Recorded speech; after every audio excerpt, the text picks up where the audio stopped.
Welcome into Pressbox Live for a new year, 2023. This is our first show together.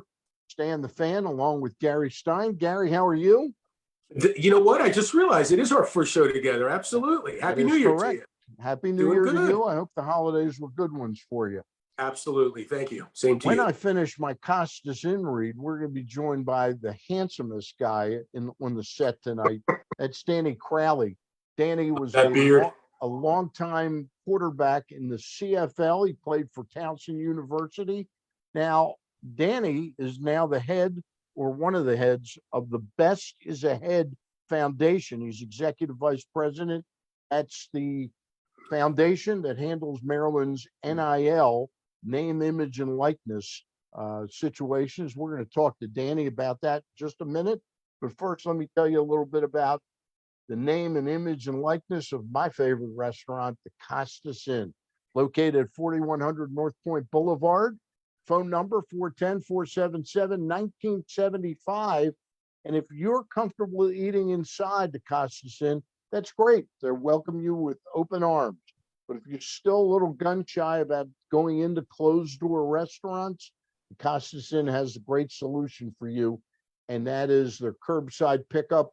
You can order online at costasinn.com. You can pay for it online, and when you pick it up, you don't even have to get out of your car. That's Costas Inn. They've got it handled for you. Again, 4100 North Point Boulevard. Good friends of mine, good friends of Gary's. And I know if Danny's ever been there, they're good friends of his. All right, we welcome Danny Crowley on. And Danny, we're going to talk about this. This is like a brave new frontier, this name, image, and likeness thing. So let me get right to the crux of it. When it first came into my periphery about a year and a half ago, that players were going to be able to get compensated this way, it was presented to me that there's a car dealer in Alabama who wants to be close to the program. He's going to pay a kid $30,000 or $50,000, and they can use his name, image, and likeness in ads. That's one aspect of this. This foundation you guys have started at Maryland, the Best is Ahead Foundation, takes a very different approach to this, don't they? They do. So Stan and Gary, first and foremost, Happy New Year to you guys, and thanks so much, as always, for welcoming me into your set. It's always fun to be a part of.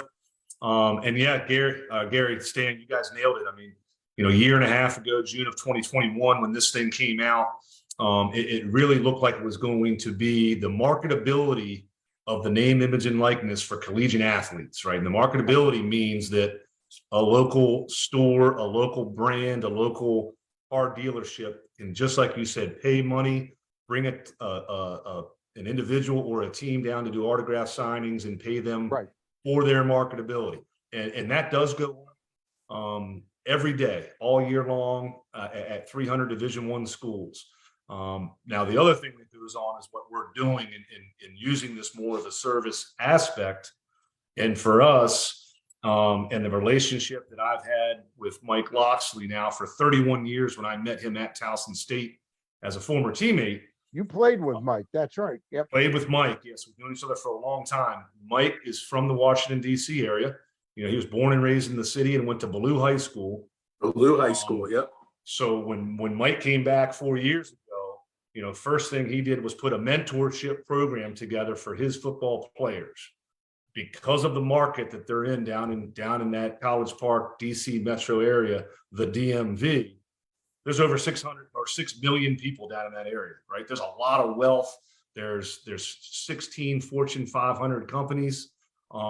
There's so much alumni base that owns companies. Mike put together a mentorship program that every player on his team could have an adult, an entrepreneur, a business owner, somebody to talk to outside of football. And then 3 years later, this name, image, and likeness thing comes. So it all just kind of rolled into one. It was almost like Mike had a plan together. And for me, I went down and met with Jeff Leventhal, who's the president, and we put together a proposal for Mike to say, hey, Mike, we could start a foundation. He already had players that were doing marketing appearances for their NIL.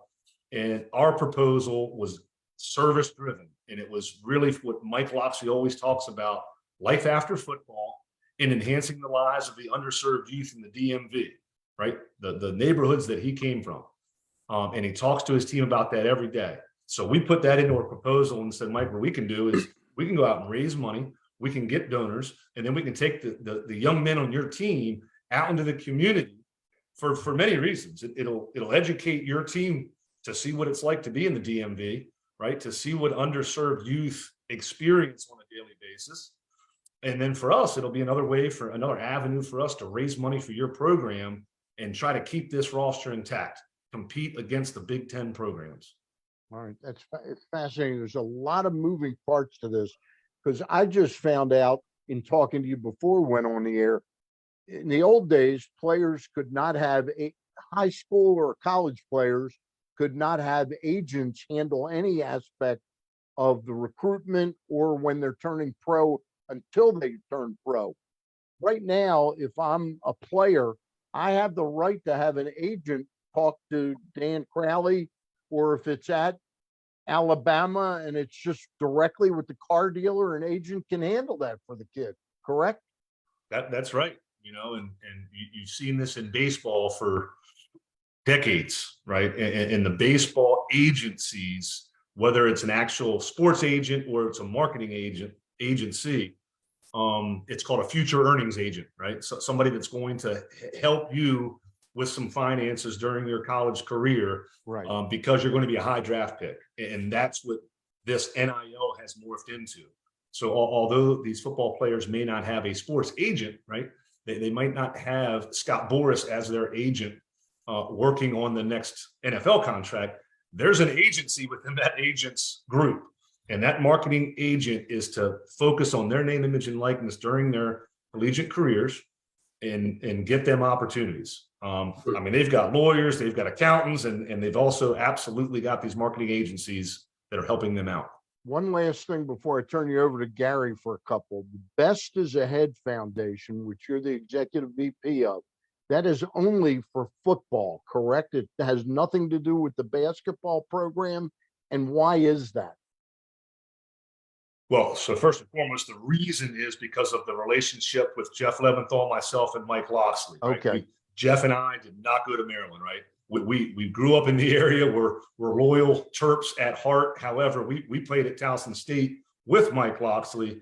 So we went with the proposal to support his program. Now, the other reason is that the men's basketball program opened in NIL when it first came out in June of 2021, when Mark Turgeon was still on staff. Okay. So I think Mark Turgeon really made a push. Turtle Inc. Turtle NIL.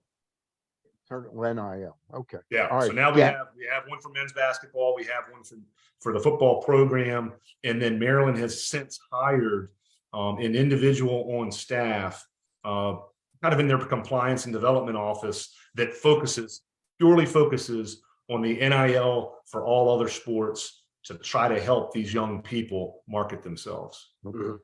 Gary, go ahead. Yeah. So Dan, first of all, great to see you. Love the beard. Used to have one myself.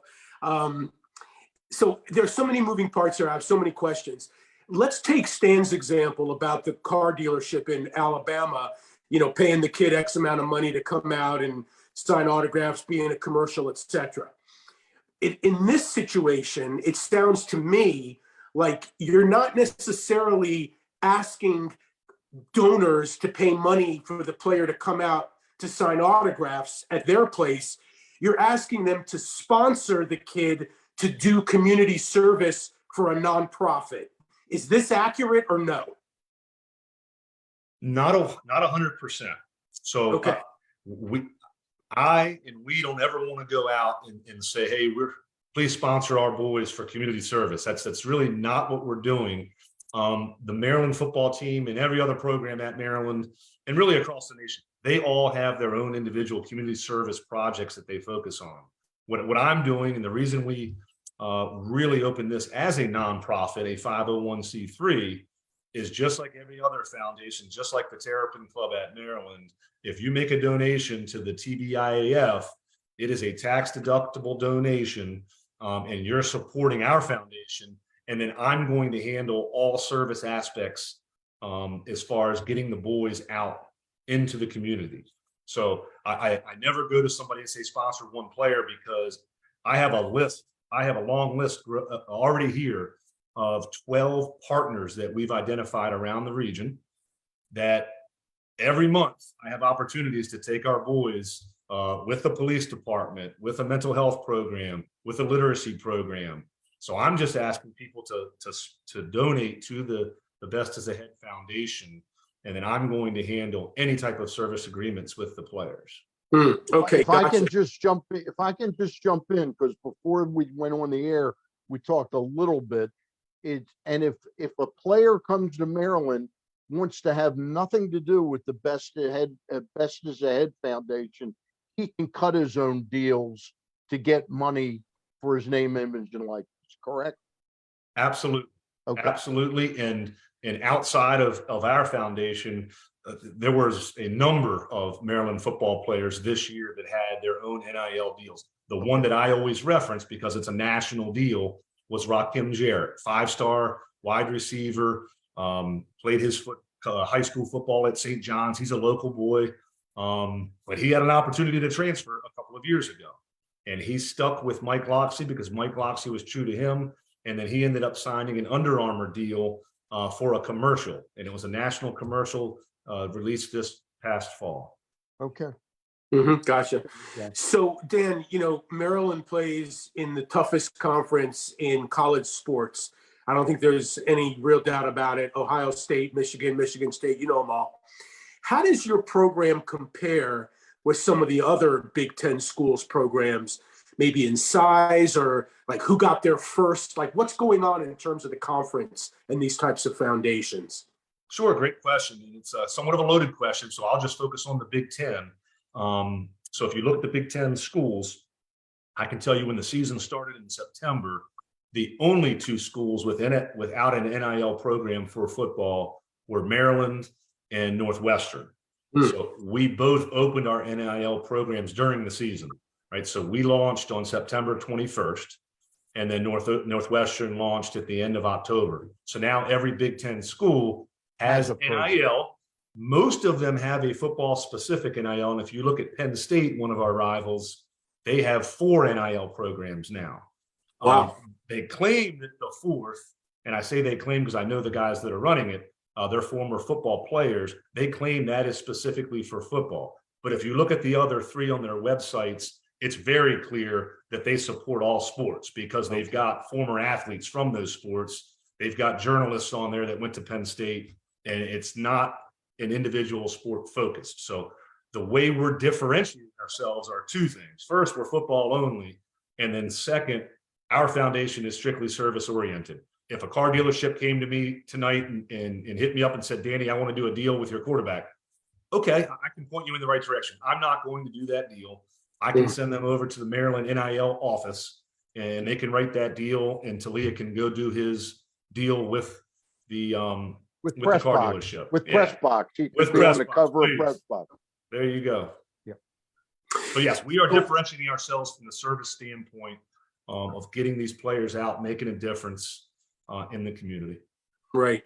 So, Dan, is there any, and again, you fairly new at it, like you say, you only launched it during the football season, but has there been any study done or any type of movement to correlate NIL programs with on-field success? Has there been any study into that to see if it helps, doesn't help, doesn't matter, whatever? So that's a tough question. I have not seen a specific study done on that. And you have to understand this is for all sports right now, right? So there's several females. I say several. I think there's 6 females that I've seen across the nation. Soccer player at UCLA maybe making $1 million or more. Yeah, I was reading about a girl at LSU who's making a boatload of money. Yeah, so again, they're claiming that they're making that much money. But as far as doing a study, it's tough to say. I think, Stan, you asked a great question a few minutes ago, that down at Alabama, they're offering big deals because they've got big money at a few different local restaurants or Car dealers, yeah. wherever, right? Local businesses, local establishments. I think the piece that differentiates us and that will is that ours is going to be more sustainable. I think in a place like that, in an example like that, you're paying a few players a lot of money. Yeah. But then I don't know if it's sustainable because you're going to have another backup or other starters that just aren't making as much, and that's where the transfer portal is going to reach out and grab them, right? Right. One of the examples I'll give you is that we just announced Marcus Dumerville. You guys know that name because he's Elvis's son. Elvis's nephew or cousin. Yeah, I mean, what a huge opportunity for Mike Loxley to get him. I know that he talked to him out of high school, didn't work out, but that's how this transfer portal works. Is you stay in touch with these young men, and for whatever the case may be, I'm not saying it was an NIL thing down there, but what an incredible get from Mike Loxley to get a kid like that from a big school. Dan, obviously you're pretty much a student of this stuff already, and I know you're a fast learner. So I'm just asking if you know enough about other schools, not just Big Ten, but all across the nation. What percentage do you think have a program that's similar in the spirit of what the Best is Ahead Foundation is like, rather than, hey, let's just get a couple players a bunch of money? Right, that's a great question, and I try to study and read up on a weekly basis. I think the compliance office over at Maryland does an amazing job of sending me information, sending the Turtle NIL information, trying to keep us as up to date as possible, up to speed on what's going on. So from my standpoint, I'd say I've identified just less than 100 NIL programs across the nation. So if there's 115 Division I programs, I've identified, that's at the FBS level, I've identified 98 of them. And I'd say out of those, half of them are doing something similar to what we're doing. However, they're not specifically focused on one program. They're focused on all sports at that institution. So their board of directors is much larger. Their sphere of influence is much larger. I think we're honed in specifically on one program, which again, that's the differentiator for us, is that I'm hoping that's going to not only retain our talent on this roster, but attract talent from others once this word continues to get out on what we're doing in a top 3 market in America. In the last 3 weeks or so, we heard who Mike has signed, recruited and signed to come to Maryland. And then a few days ago, we got 6 transfer students. Some as high, I think one was from St. Peter's, but a couple prominent players like Dumerville.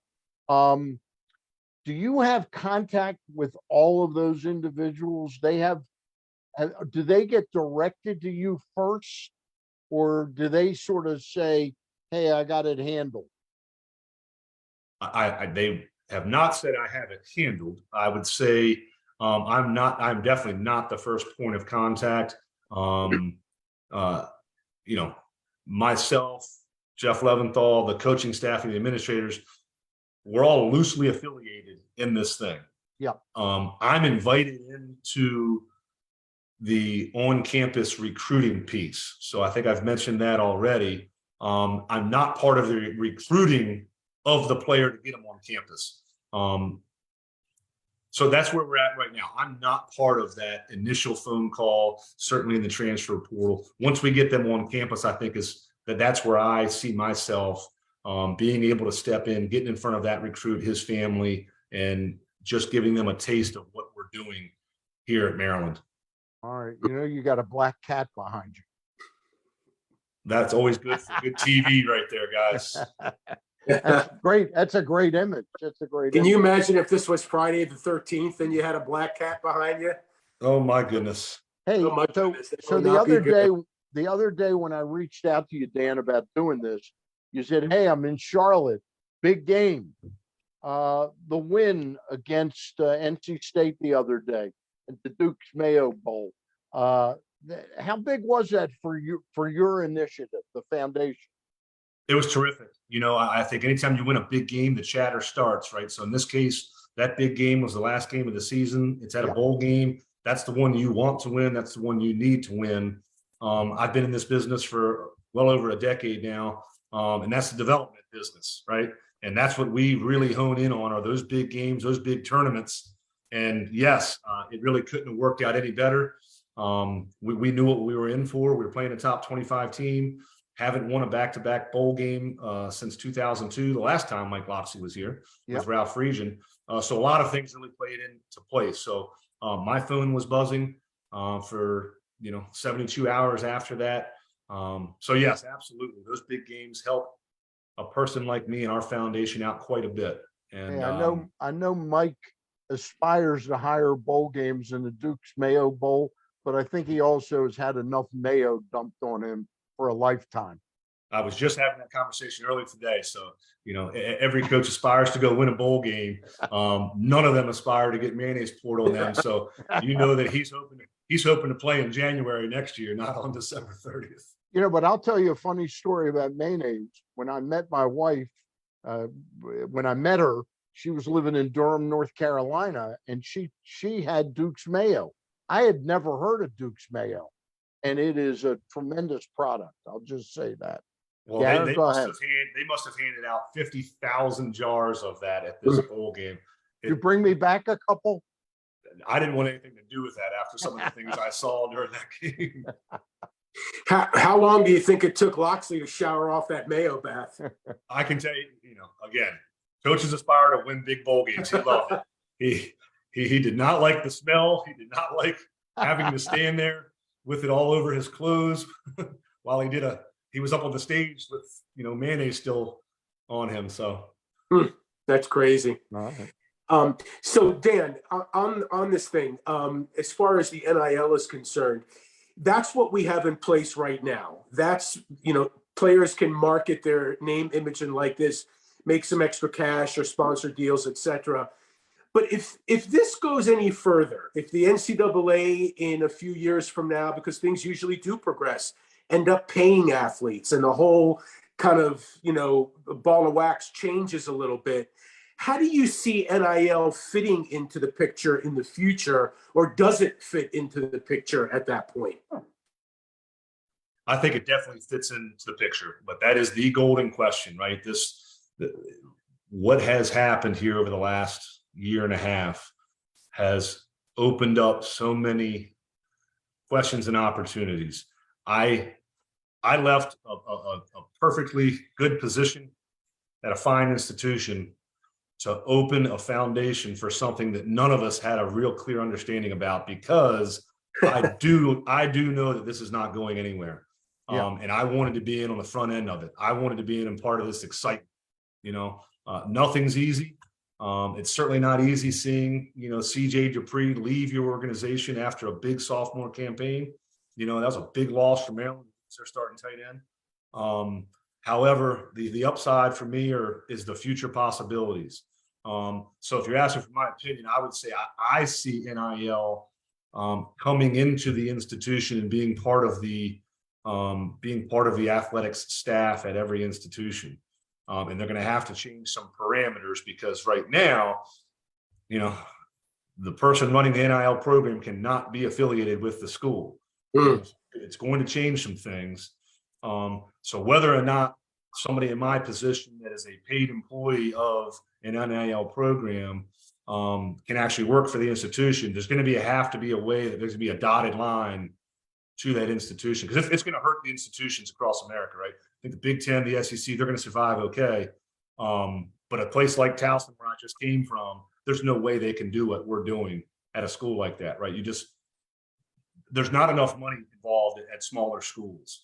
So if you take out the Big Ten and the SEC, other conferences just are not making enough money in their fundraising offices to support something like this. And hey, it's not easy at Maryland by any means, but I know firsthand from being in this business for over a decade that you need your donorship at a certain level. You need to sell those football, men's basketball season tickets in order to make revenue. There's some other sports at the SEC schools down south, and the baseballs and softballs, that make a lot of money because they sell out these stadiums, right? You can't share the money with NIL, so there's going to have to be some type of legislation that continues to evolve. But so if I may for a second, then what you're describing now is really interesting, because what you're describing, and if I have this right, is a potential for a large inequality between certain schools and conferences at a certain level, and then other schools and conferences at another level. And I'm not even talking about the difference between Maryland and Towson University. You could be talking about the difference potentially between Maryland and Kansas State, for that matter.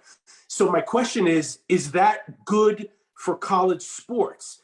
Is that a danger for college sports? And what can be done to kind of, make that danger go away, or at least be managed? Yeah. Right. So that's where the smart people from the NCAA are going to have to get into a room here, and they're going to really have to sit down and figure this thing out. Because the other thing that I think we're going to see is there's going to be there's going to be a dollar value put on individual compensations, right? So right now there's nothing. It's free reign on any student athlete in America, right? So that can cause issues in locker rooms. That can cause issues by program, but certainly conferences. I mean, you've hit on the point right now. I've said the Big Ten and the SEC, they've kind of separated themselves with this thing because they can move around a little bit more money than some of these other schools. But yes, these other conferences that aren't going to have the double pots of money to tap into, the legislation's probably going to put a cap on how much you can dole out to an individual player. But the Title IX thing's also going to come into play, right? Because these female athletes are making a lot of money off of this name, image, and likeness. Some of them because they're marketable out in the public, others because they've got a sphere of influence on social media. Social media. It's amazing. It's truly amazing. Gotcha. Dan, before we let you go, and we'd love to have you back on sometime in the not too distant future, because I know Gary has many more questions and I do too. I just wonder, I know you said when Gary asked you the question about have there been studies yet about the impact of NIL, it's early, but you had kids this year that you started working with in September. How receptive were they to really the getting compensated, but doing something in return for it that's not quote unquote glamorous, like signing autographs or something, doing community service type of work? It's been incredibly receptive. Every player that I've worked with this year it's just been amazing. Many of the programs we've focused on are literacy programs where we're out talking about the importance of reading at a young age. So we've tapped into elementary schools, both in DC, PG County and Montgomery County. But there's other programs with the police department where we go out and we talk about gun violence and mental health. Every player that I've worked with is so appreciative that I've asked them to be a part of this foundation. They're basically an independent contractor with me, and we're going out there to make a difference. They understand the importance of it. Again, it's Coach Loxley that started this, right? Yep. The day they get onto campus, the day he recruits them, he talks about life after football. Whether or not you make it to the NFL or not, he wants to prepare you to be a young man, and part of that is helping the next generation. So I think the kids all get it, man. They've done a great job with me, and I look forward to working with more of them. I'm going to let Gary get a last question or two in, but I do have one last thing to ask you about NIL. And that is when you look at the, the Best is Ahead Foundation, I'll be 71 on Friday. So my mind doesn't move as fast as it used to. When you go on the website, it's a picture of Jeff Leventhal, the president of the foundation, picture of you, and I counted 9 other people that are on the board. Does that mean are they working for this? I mean, in other words, is this already big enough that there are like 11 people making a living off of this? So no, they are considered our board of directors. Okay, so, that's what I wanted to. Okay. Yeah, those are our board of directors. I'm really the frontline day-to-day individual for the Best is Ahead Foundation. Right. We were pretty diligent when we put those names together. of our board. If you It look looks at like it, it looks like a really solid group, including nice. Josh So, Wilson. You know? yeah, so you've got Jeff and I as president, vice president, and then there's 4 and 4. So we had 4 business people that were Maryland graduates, and then 4 others who are business people. Yep. But they were former players at Maryland. So Okay. we certainly wanted the former players that were supportive of NIL. And we think we've got 4 great ones: Jamie Bragg, Josh Wilson, Richie Harris, and DeQuell Jackson. I mean, it's a Those great are list. good, yeah. Yes. Right, Because because I know Gary's familiar with all those names. Yeah. Yeah, I mean, I used to do the Maryland pre and post game, so I'm familiar with all of them. And it's interesting because I was going to ask you about that, Dan. Like I was noticing Wisconsin has a whole bunch of athletes that participated in their football program over the years. Russell Wilson, J.J. Watt, J.J. etc. Watt. So I know how important it is for those athletes to get back. But my final question to you, if it's okay, guys, isn't about NIL. You know, I'd be remiss, Dan, if I didn't pick your brain for a minute here about, you know, the young man, Damar Hamlin, who got injured in the Buffalo Bills Cincinnati game the other day. And obviously we hope for the best possible outcome. One of the things that I've been talking about with people that have asked me about it is I hope it starts to shine a light for the public on what these players go through to make themselves ready for a game and for a season in general, the things that fans don't see, the things that fans don't know about that these players do. And so my question to you is, after playing the game 4 years at Towson, 9 years in the CFL, I'm sure you've had your share of injuries, you know, out for the season, out for a few weeks, whatever. Can you just give us a little peek, a little glimpse into the life of a football player, not on Sunday, but on Monday through Saturday or Monday through Friday, and what it's like to get ready for a game, knowing that at any moment, you know, it could all be taken away? Gary, that's a great question. It was so well stated. And I really thank you for asking that question and putting it that way, because we've seen a lot over these last 2 days now. My eyes haven't left the TV when I'm at home. I haven't left my phone to keep up on all of the updates with Damar. So I think what I'd say is I've seen a few former players talk about this early in the morning when I get up the last 2 days, and they said exactly what you said. I think the number one thing that's going to come out of this is that the general public, America, has now got an inside look on how human athletes are, right? Especially the football players, right? These guys, the big, brawny football players that are expected to go out there and pound heads to get a win for your home team, has now kind of changed, I think, in the public's eye to say, hey, we not only are they making money, but the way that they care about each other, not just in their locker room, but in all 32 locker rooms, right? It's a brotherhood that's like no other. So the question is, what is that preparation from Monday to Saturday? I can tell you when you're a starter, offense and defense, you're playing around 70 plays a game. If you're on special teams, you're around 35. It's a lot of plays. It's a lot of plays in a 3-hour period. It only takes one hit to see what happened to Damar last night. And it wasn't the most vicious hit we've seen, right? Not by far. It's a timing thing.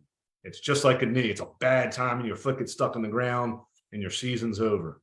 So from Monday to Sunday, I can tell you that most starting players need 6 days just to have an opportunity to make it to Sunday to get on the field, right? You don't see NFL players, and most colleges do not suit up during the week. There is no contact during the week. You need 6 days of recovery just to be able to play on that 7th day, right? So there's a lot of talk last year when they added a 17th game, right? The players are like, what are you doing to us, right? We've got preseason. Now you're adding another game. You know, nobody is young enough to handle that type of punishment. So the injury piece is one thing, but the mental piece that comes with that preparation, you need those 53 guys in the locker room to get you ready each week. I mean, there's nothing like it. There's nothing like a team meeting. All the guys in the training room lifting weights. It takes the 6-day preparation just to get ready to play every Sunday. I'm going to give you. It's great that this conversation's coming out now. I'm going to give you the good news. I was with a cardiologist yesterday at a Shiva that I had to attend. He's basically not a blood relative of mine, but he's a cardiologist, and he said the fact that he's 24, Demir Hamlin, 24 in peak physical condition, the fact that they got to him and had a defibrillator there, he said this young man will most likely, he predicted, he said he'll most likely survive, be fine enough to play football again. He said now he might be gun shy about playing football, but physically he most likely will be able to play football. My question, Dan, is do all the universities have defibrillators at their games? Absolutely. I mean, a school like Towson, Every one of them. Absolutely. every one of them now have. Oh, yes. Okay. And that's been a number of years now. So they're not only just on the football field in every athletic event. So Towson has 16 sports or 19 sports. Every athletic trainer has to have it. the AED on site. And they're in every facility. So absolutely, you know, a lot has been talked about the training that leads up to that game, not just from the medical staff, but from the medical staff that's on site, but the medical staff on each team. And that is absolutely true. And during summer camp, there is an educational piece for each team. So the players and coaches know where that AED is, just in case something goes wrong.